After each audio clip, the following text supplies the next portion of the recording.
დაბადება. თავი მეორე. გასრულდა ცადა მიწა და მთელი მათი ციური ლაშქარი. დაასრულა ღმერთმა მეშვიდე დღისთვის თავისი საქმე და დაისვენა მეშვიდე დღეს ყოველი საქმისაგან, რასაც აკეთებდა. აკურთხა ღმერთმა მეშვიდე დღე და წმინდა ხო იგი, რადგან ამ დღეს დაისვენა მან ყოველი საქმისაგან, რასაც აკეთებდა. ასეთი იყო ცათა და მიწის დაბადება, უფალი ღმერთის მიერ ცათა და მიწის შექმნის დღეს. არც მინდვრის ბუჩქი აღმოცენებული იყო მიწაზე და არც მინდვრის ბალახი, რადგან ჯერ არ ეწვიმებინა უფალ ღმერთს დედამიწაზე, არც კაცი იყო, რომ მიწა დაემუშავებინა. ორთქლი ადიოდა დედამიწიდან და რწყავდა მიწის მთელ ზედაპირს.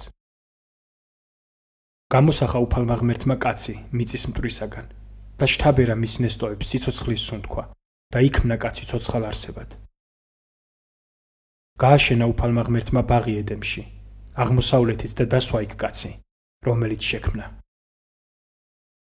აღმოაცენა უფალმა ღმერთმა მიწიდან ყოველგვარი ხე, საცქერლად საამო და საჭმელად ვარგისი. შუაგულ ბაღში კი იყო ხე სიცოცხლისა და ხე კეთილისა და ბოროტის შემეცნებისა. მდინარე გამოედინებოდა ედემიდან ბაღის მოსარწყავად და მერე 4 ტოტად იყოფოდა. ერთი ტოტის სახელია ფიშონი, ის გარს უბლის ხავილას ქვეყანას, სადაც ოქროა. კარგია იმ ქვეყნის ოქრო, იქ არის ბროლიც და ზურმუხტისქვაც. მეორე მდინარის სახელია გიხონი, იგი მთელ ეთიოპიის ქვეყანას უბლის გარს. მესამე მდინარეა ტიგროსი, იგი აშურის აღმოსავლეთით მიედინება. მეოთხე მდინარეა ევფრატი.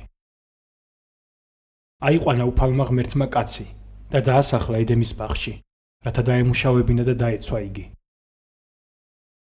უბრძანა უფალმა ღმერთმა ადამს, ბაღის ყოველი ხისგან შეგიძლია ჭამო. ოღონდ კეთილისა და ბოროტის შემეცნების ხისგან არ შეჭამო, რადგან რა დღესაც შეჭამ, სიკვდილით მოკვდები. თქვა უფალმა ღმერთმა, არ არის კარგი კაცის მარტოობა, შევუქმნათ მას შესაფერისი შემწე. გამოსახა უფალმა ღმერთმა მიწისაგან ველის ყველა ცხოველი, ცის ყველა ფრინველი და მიუყვანა ადამიანს, რომ ენახა, რას დაარქმევდა მათ. რასაც ადამი დაარქმევდა, თითოეული ცოცხალი არსების სახელიც ის იქნებოდა. დაარქვა ადამმა სახელი ყველა პირუტყვს, ცის ფრინველს და ველის ცხოველს, მაგრამ არც ერთი არ აღმოჩნდა მისი შესაფერი შემწე. მოჰგვარა უფალმა ღმერთმა ღრმა ძილი ადამიანს, ამოუღო მძინარის ერთი ნეკნი და ხორციც დაფარა ის ადგილი. გამოსახა უფალმა ღმერთმა ადამისაგან ამოღებული ნეკნისგან დედაკაცი და მიუყვანა იგი ადამიანს. თქვა ადამმა, აი ეს არის ძვალი ჩემი ძვალთაგანი და ხორცი ჩემი ხორცთაგანი, ეწოდოს მას დედაკაცი, რადგან კაცისგანაა გამოღებული.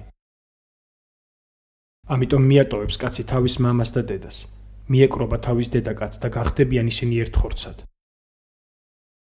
ორივენი შიშვლები იყვნენ, ადამი და მის დედაკაცი და არ ცხვენოდათ.